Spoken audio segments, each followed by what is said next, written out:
I'm glad everyone could be on our sales Zoom call. Normally on our sales Zoom call, we talk about selling and handling objections or whatever questions that you guys have. But I have had a unique opportunity to find an evening where Fitz is free, which I was really shocked, dude. I thought you were going to say, I'm going to be free 2 weeks from now on this time and date. And it was like, when you said yes, like, oh my gosh, I hit the lottery. It was shocking to me as well. I actually reached out to Heather. I was like, I'm free on that Thursday, right? Not something I'm missing, right? It seemed crazy. Well, gang, as I mentioned on the email blast, Fitz and I go back to the beginning of the alliance. If there's anyone in the alliance that I trust probably more than anyone I know, as far as our friendship, our love for each other, our love for our families, and the love for the business, someone who's got such a great business mindset. He's probably read more books than all of us combined, but he just doesn't read books. What he does is he reads books to digest and to put in his own framework.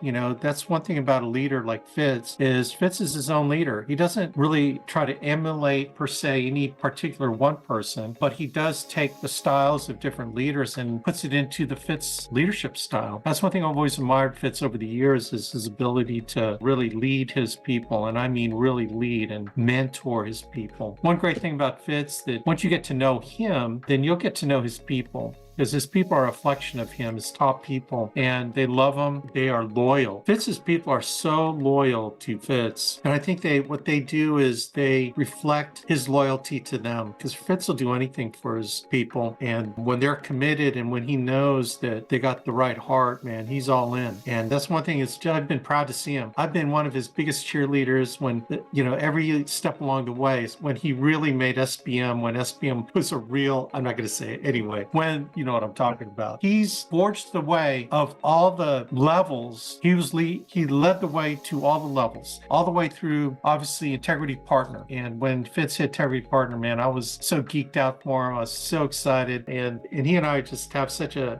special relationship. It's one of those lifelong things that when we got in together, and what's crazy is I'm older than he is, but I always looked up to him because he always had this calmness, this really sensible nature about him that, it's sort of like if there's a storm, he's the calm. If the waters are waving and stuff, he's the rock. He's the lighthouse in a hurricane. He's always been kind of a beacon for me. And so I kind of measure where I'm at by where Fitz is, because he helps me as kind of a guidepost, a compass bearing, that I know that if I'm getting towards where Fitz is, then I'm on the right track. And he and I, we touch base every once in a while, and there's tremendous insights every time. So I don't know if I could say enough about my buddy Alec Fitzgerald, but I'm just so happy he was able to spend time with us. And gang, please don't take this opportunity for granted. You hearing from the man, he's probably one of the finest teachers in the Alliance, and the way that he poses things will make you think about what you're doing and how you should change your thinking in order to unlock the success that's inside you. I think that's what Fitz has. He's got the combination that you've been looking for to unlock the potential inside you. And certainly it's a progressive job, right? Every unlocking of a combination will lead you to another thing that you need to unlock to break through. But one thing you'll get from Fitz, and this is why you need to come to Family Reunion, is that you get around a guy like this. Fitz is just standing there, and I'm like shocked, that my people aren't streaming to him. That's going to change, dude, because next Family Reunion, you really need to find time where you can introduce yourself to him, tell him who you are and what you're trying to accomplish, and some words of wisdom that he can give you. Anyway, one of my best friends, if not the best friend I have in the Alliance, and my closest buddies and allies, and we've broken bread together. I've stayed over at his house, and I better shut up because we only have so much time. But anyway, I just love that opportunity because I don't get this opportunity a lot to introduce you. I would love to do it on stage. In fact, maybe I can weasel my way to introduce you at the next conference.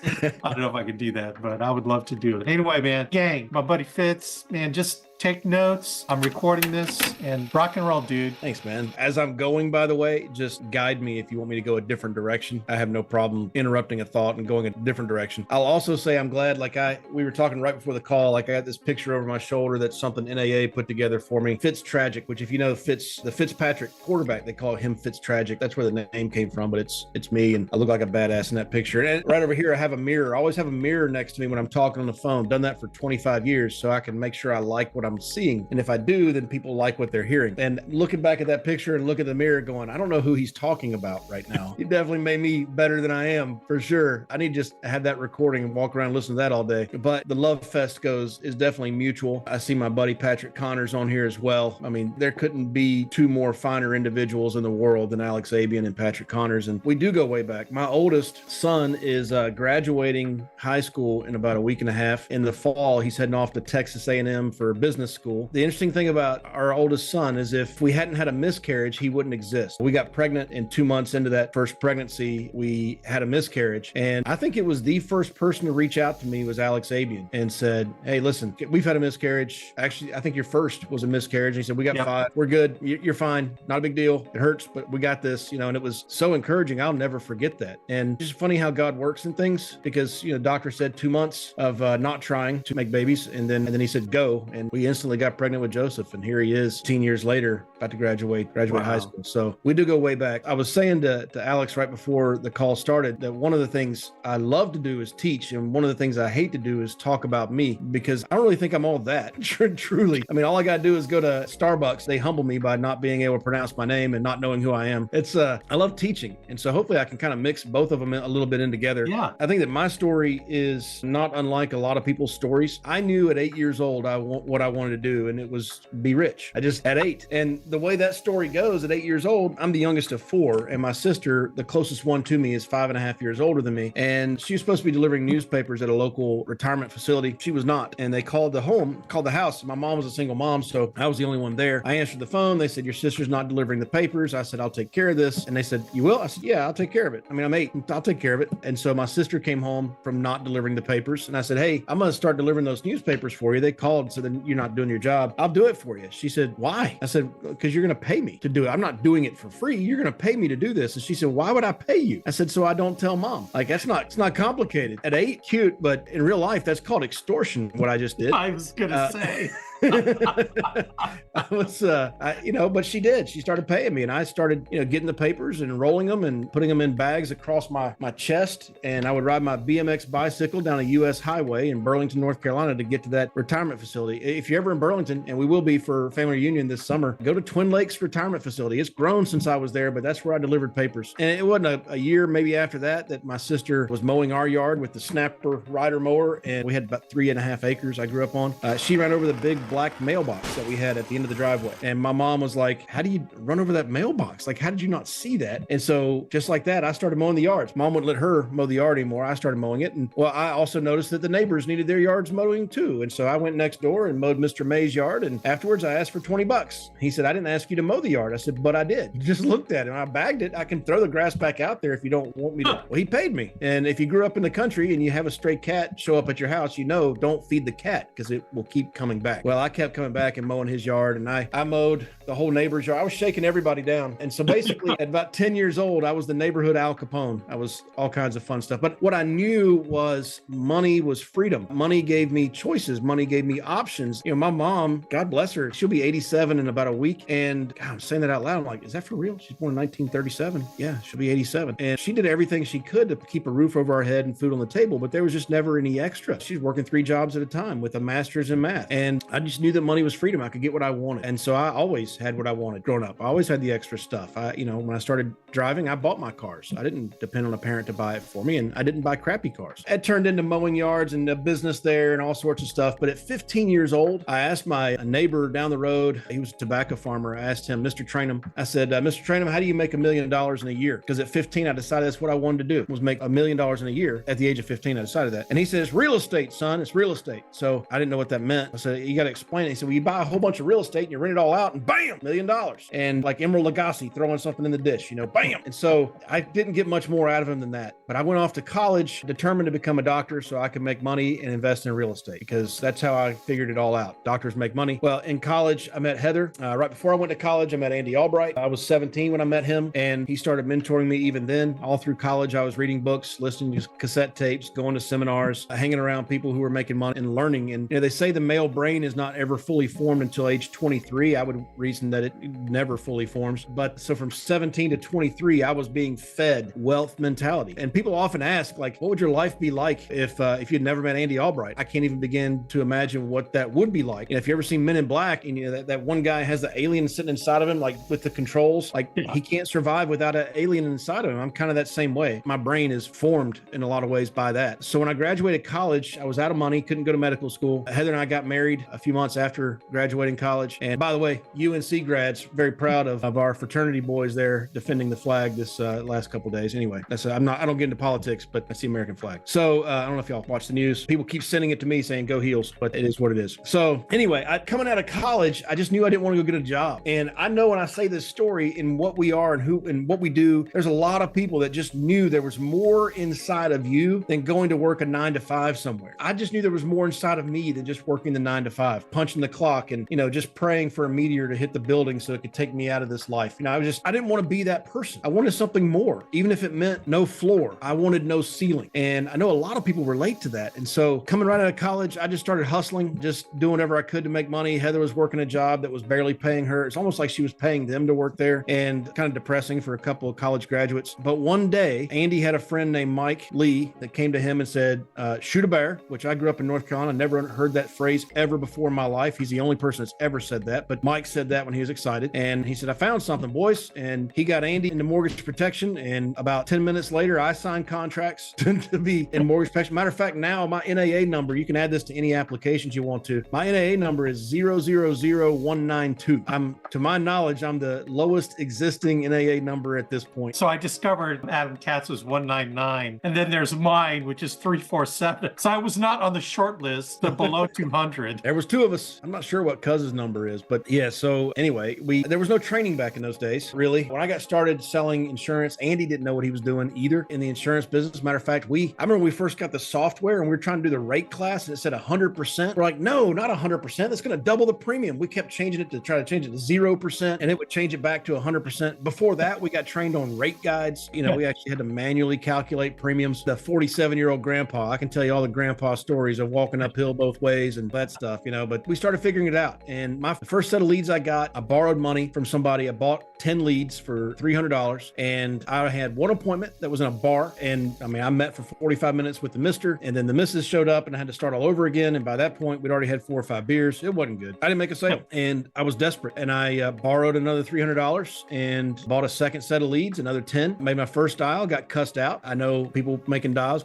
can relate to that. At some point, you're going to get cussed out if you hadn't already. And the second dial, they hung up on me. And I'm sitting in our second bedroom in Gibsonville, North Carolina, which is a suburb of Burlington. And it's just me and Heather in this little 500 square foot house. And I looked over at her. She's sitting there eavesdropping. She had nowhere else to be. It was a small house. And she's just sitting there. And I had tears in my eyes because I felt the dream of owning my own business. I felt the dream of being rich dying. And I knew that what I was about to have to do was go get a normal job, because I had promised my in-laws I was going to take care of their daughter. And I was failing miserably a year into that. And all of this comes washing on me. I don't know how many that can relate to that, of all of a sudden, like all this failure in your life, even though you haven't necessarily had a lot of failure, but it just seems like everything's going wrong. And you're at this desperate point of, I don't know what I'm going to do now. That's where I was. And well, I'm a crier. I'm not ashamed of that. I don't say my eyes sweat. I just go ahead on up to it. I cry. I looked over at Heather and I had a tear just coming down my face. And I said, I think I got to go get a normal job. And she knew how much being an entrepreneur meant to me and owning my own business.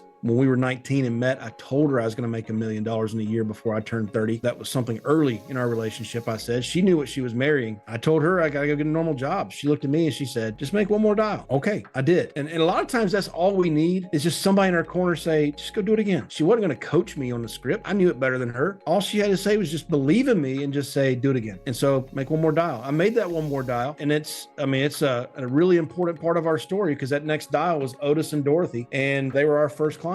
It was like I had faxed them the script or emailed or, Instagrammed them the script, whatever the modern version of faxing is, but they read it back to me word for word. They booked the appointment and went out to go see them. Everybody's crying in the appointment because they were realizing if he dies, she's screwed. And if she dies, he's screwed. And, here I am, the savior of the world, is how they were treating me. And I had the answers, and we were all crying, all for different reasons. They were happy with each other. I was happy with the commission. I was so poor, man. Nobody chooses to be in the insurance business. We all landed here, right? That's Nobody right. dreams of being an insurance agent when you're a kid. We all plan A through E didn't work out. This is That's F right. that we're on. And that was true for me. And out of that second set of 10 leads, I made 7 sales. And that my first commission check was $1,800. And that was a big deal. And then I quit getting the check and learned about direct deposit because I needed the money faster. I didn't want the checks anymore. But listen, it was about 2 months after that. We were at a rah-rah meeting. I think that was about the time that Abuyuan and Patrick and Noel all came down to a meeting in North Carolina. At that meeting, I believe it was at that meeting that I met with Andy and we discussed it and decided that the right move, we were game planning for both of us, but as it pertains to me, the right move was moving to Dallas. So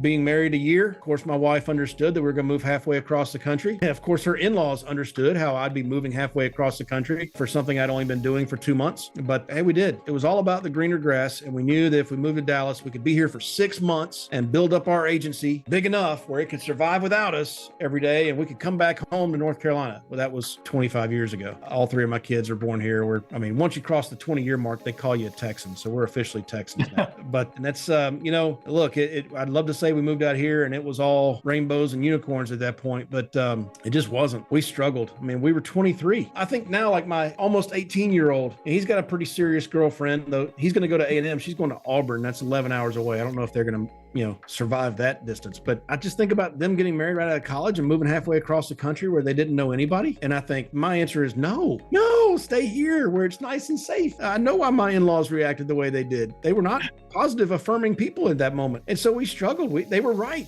We didn't know what we were doing. And I could not, my ego, my pride, my male machismo, I couldn't let it go. I couldn't admit defeat and go back home. So we struggled out here. It was 6 months before Andy got out here to help me out. I was just struggling. And in 2003, this is like grandpa stories, but in 2003, we were running about $25,000 a month in production. We had built it to about 80, 90,000 a month, and then it came crashing down. And we built it back to about 25. Most of that was my own personal production. We were thrown out of a contest of double in 90 days. And it took us 120 days, but we went from 25,000. And at the 120 day mark, we were at 40,000. And I was like, well, that didn't work. But then June of 03, we did 40,000. And the first week of July, we did 30. So 40 in the month of June of 03. And then first week of July was 30. And that was the year that July 4th was that first week of July. We still did 30,000 in production that week. And by October of that year, we were doing 200,000. We grew 10x in 7 months in 2003. Never looked back from there, man. We kept growing. The first $1 million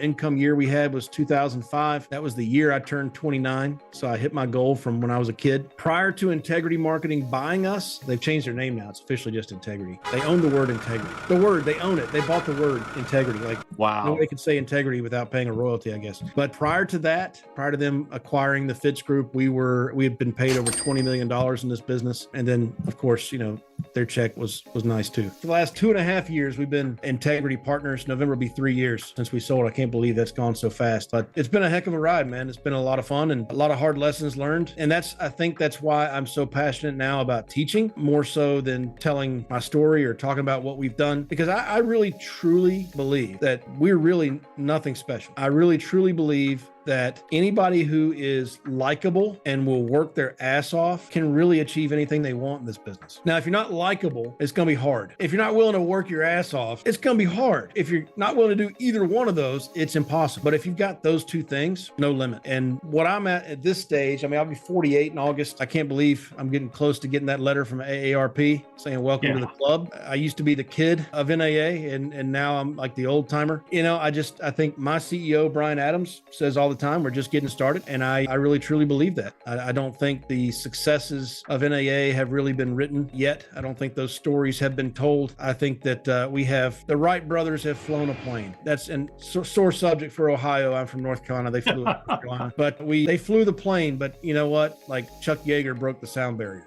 And there's all kinds of stuff that happened and it's still happening, and people going to the moon now. Well, flying to the moon is a little different than that first thing that flew at Kitty Hawk, North Carolina. So I think there's a lot more that's going to be happening and a lot more that can be done. A lot more people who are going to far excel and exceed whatever accomplishments have been done so far. And I just like being a part of it, helping however I can. So you guys have amazing leaders, and I can't say enough about Abuyuan. When you were talking, Abuyuan, I was just thinking about all kinds of thoughts that were coming to my mind. And I know that one of the things that's been really important to me the older I get, I don't know. Do we have, I mean, there's only a few cameras showing, but of the cameras showing, are any of y'all Gen Xers like me, born in Gen X? No? Either before or after? All right. Any boomers? I always heard this as a kid. The older I get, the fewer friends you have. Really, right? Like if you get to be 50 and you've got one person outside of your spouse that you can count on your hand, one person that if you're in jail in the middle of the night, you can call them and they won't ask questions. They'll just come get you out. The shovel buddies, they call it. I don't ask questions. Just where do you need me to meet you with a shovel? The older I get, the less people I have like that in my life. And maybe you're working opposite of that. I would doubt it. But Abuyuan's one of those to me. He's one of those that if I call up and say, I don't need you to ask any questions, I just need you to grab a shovel and meet me, he will say where. And I know on my one hand, I can count how many people in this world that I can trust 100% implicitly with everything, and I know it stops with him. It's a good sounding board. Another one, by the way, was our friend Chris Long, that when I start talking about Abuyuan and people like that who I can say things and it stops with them,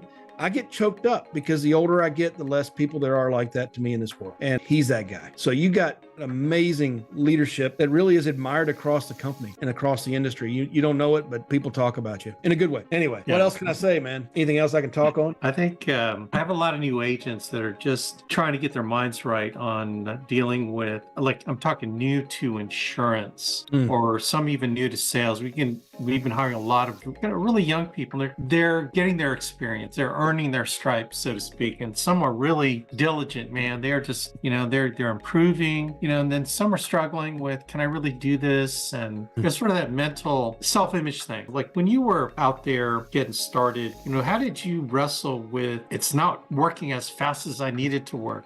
I mean, you got out the gate pretty quick. I mean, with building your team, I think that's probably one of the keys, right? I mean, you start building pretty quickly, like I did, right? I never have that regret that, a lot of producers, if you ask them, so what's the one thing you would have done different? Most of them say, I would have started recruiting right away, right? Well, I don't think that was your or my problem. Encouraging the new people, like sometimes I think they forget why they joined. They're getting bogged down in the numbers of, well, I'm not making money versus really seeing this business for what it is and getting through the struggle to get the reward, right? And continuing to go towards the prize. I mean, what are your thoughts on that? Been there, been in the struggle for sure. And one of the jokes around my house among my family is that I'm amazingly self-assured. And, I love my mother. My father died when I was a teenager, but I love my mother immensely, but she was not the one that encouraged a lot. She didn't tell me how great she thought I was and all that.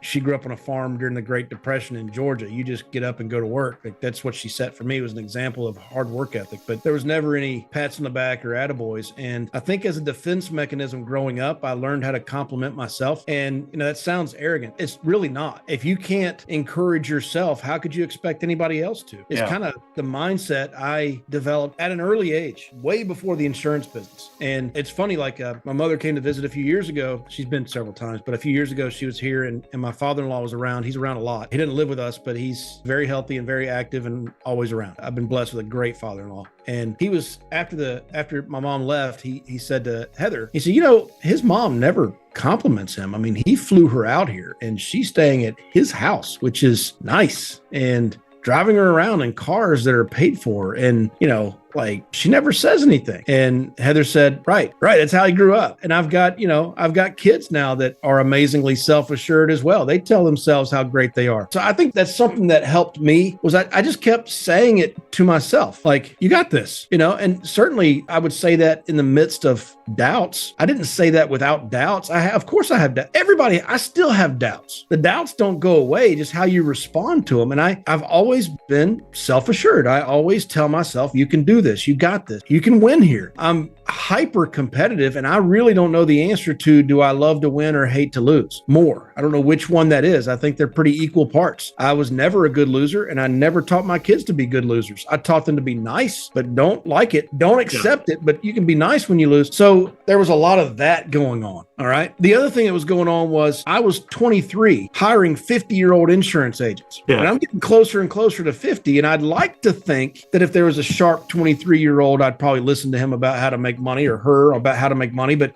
I really seriously doubt it. I don't know. I'd like to think I'm humble enough to do it. I really don't think I am. I think I would just laugh at a 23-year-old telling me how to make money. And I was that kid teaching 50-year-olds how to make money. I think that I inherently just understood. I remember a good friend of mine would constantly remind me of how the Apostle Paul encouraged Timothy about how, don't let them look down on you because of your youth. Don't let them, he would constantly send that to me, just reminding me, hey, there's people that have done it before you who are just like you, that you can do what they've done. He was encouraging me that way. I guess I had good friends around me that supported me like that. But because I started building early, Alex, I had to perform because I didn't have the wisdom of years of experience.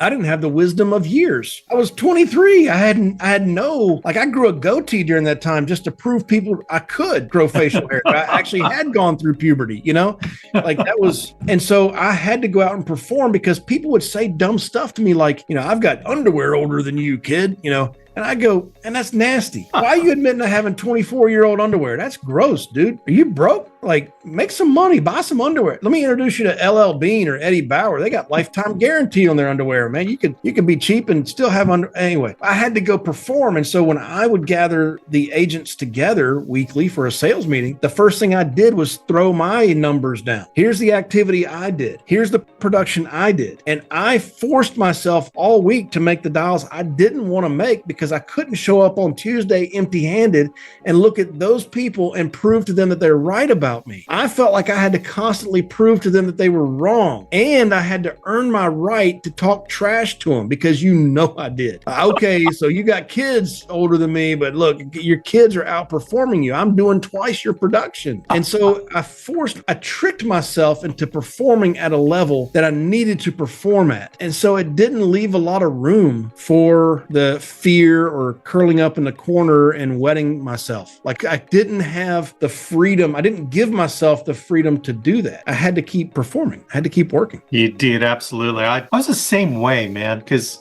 what other choice did I have? It's like, this is what I choose to do. I better make this damn thing work because I was 39 at the time. And it's like, I don't have a lot of other things I need to hop to. I'm just going to make this damn thing work. And, I trusted Andy and then, so I was like you. I didn't put myself in a position to lose because I couldn't, because I brought these 7 agents to that first Raleigh meeting. And we were staring at each other going, oh my gosh, what do we have our hands on? I couldn't afford to be weak. I couldn't afford to be a wimp. I had to show them that I'm doing this too. We encourage each other by our performance, by our sheer effort. So I'm like you, man. I couldn't afford to pee on myself, right? I mean, I think that really is a secret is, trick yourself into taking that next step, trick yourself into doing a little bit extra. I remember reading an article once about triathletes, these guys that do Ironman, and they are trained. I don't know this firsthand. I just know it from reading the article. So if you're an Ironman and I'm saying this wrong, I really apologize. It's just what another Ironman said, but this guy was trained not to look at the top of the hill when he was riding his bike, but to just look about 15, 20 feet ahead of him. Because if you stop and look at the top of the hill, it's overwhelming and your legs are going to feel tired and you're not going to want to do it. And all this doubt starts creeping in and you start imagining cramps until they actually turn into cramps. But when you're looking 15, 20 feet ahead of you, before you know it, you're at the top of the hill and you weren't even focused on it. You're just focused on the next 15 or 20 feet. In the last 6 months, I started rucking. You know what rucking is? Yeah.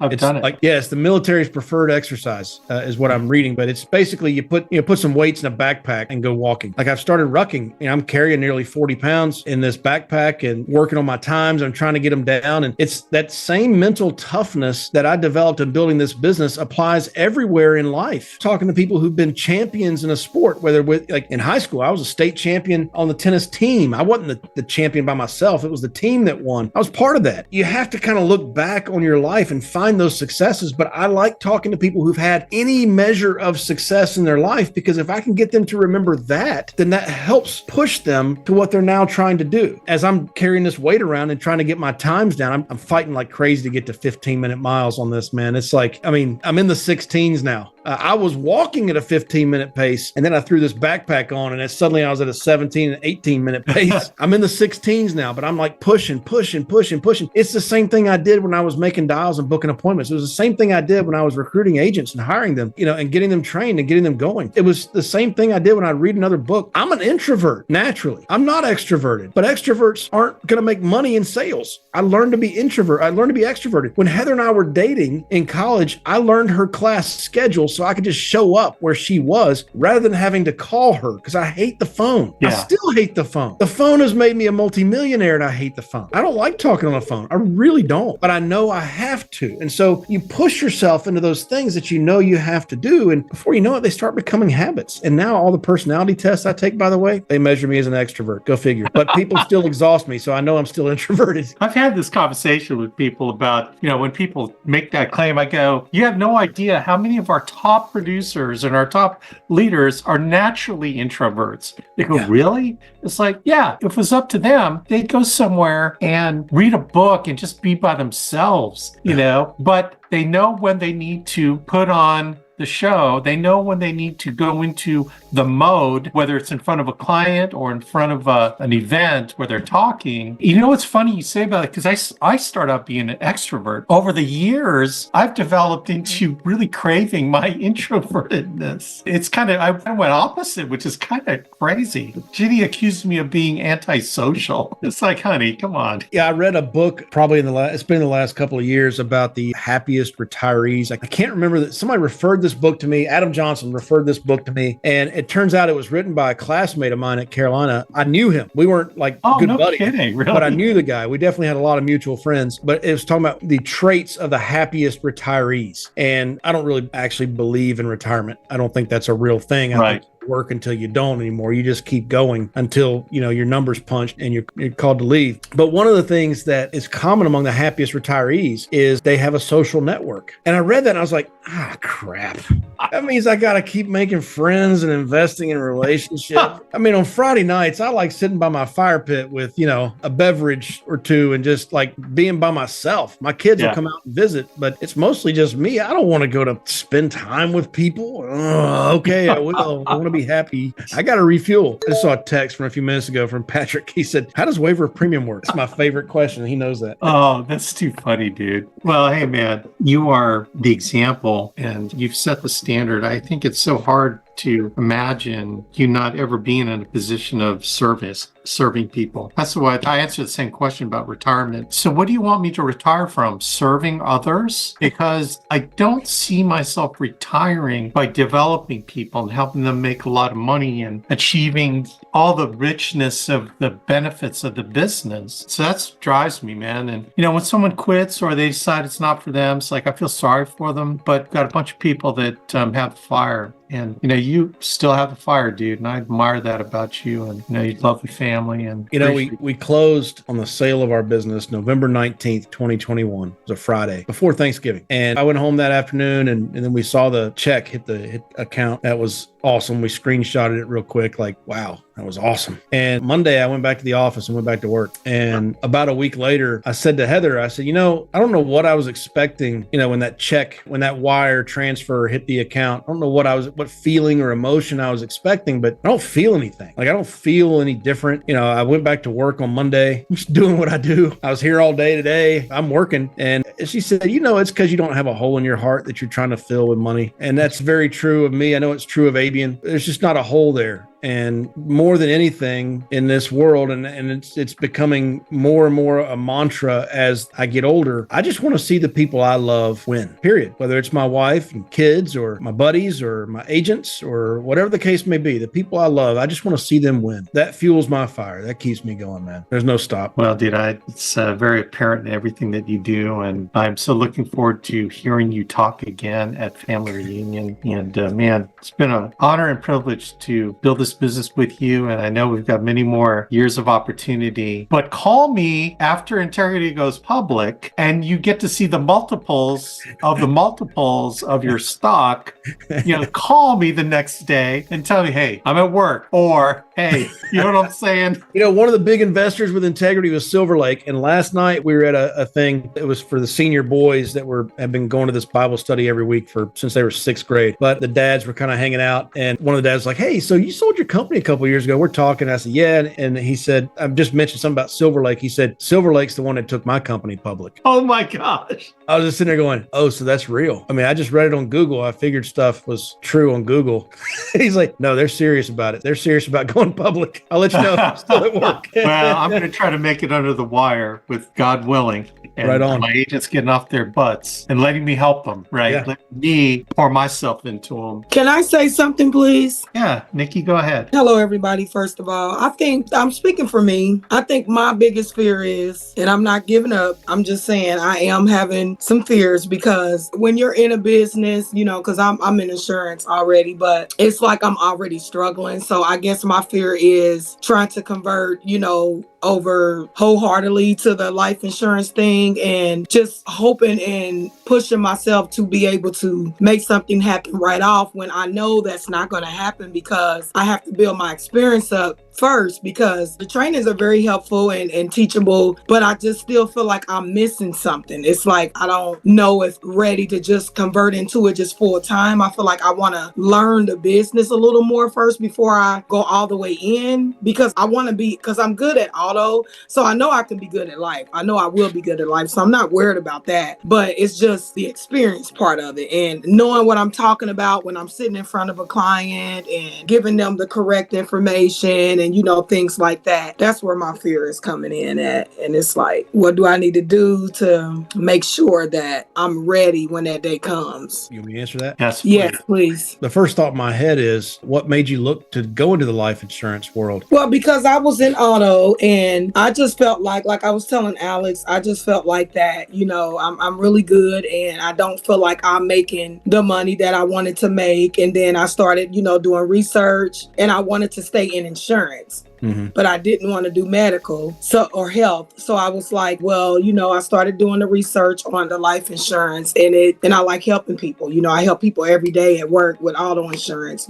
I just looked into it, and it sounded like it looked at something that I knew it would be a challenge for me, and I'm not scared of a challenge. So I just wanted to, go into something where I know I can make more money and be helpful at the same time. Well, the reason I asked what were you doing before this and what made you look, you said it. You weren't making the money. You were good at it, but you weren't making the money that you wanted. It's been my experience that marriages that are completely happy in every way aren't looking for a boyfriend or girlfriend. And that's, I'm not looking, right? Like me and my wife, we're good. We're good. I'm happy. And so when you are looking, there's something missing, and you said it, what's missing. But I think if you can be good at car insurance and homeowners insurance, like that means you're smart, because there's a lot of moving parts in all of that. There's a lot of work that you do that you're not getting paid to do in that. And one of the things I loved about life insurance was it's easy. Life insurance, there's one claim. Once they file that claim, there's no more. If there's a second claim, that's fraud. Really simple. Here's how our product works. If you die, we pay. That's it. Product sold. That's the end of it. Don't get more complicated than that. I will tell you, just from a practical standpoint, one of the best tools out there is the insurance toolkit. That's absolutely one of the best tools out there. With that, and constantly talking to a mentor that can guide you and help you get better, there's no reason. I mean, you're making dials. You should be booking appointments. Focus on one or two companies at the absolute most. You got the insurance toolkit to run quotes with. Rock and roll. There's nothing. The only reason that you're letting fear creep in my opinion, and if I was wise, I'd ask a lot more questions, but I think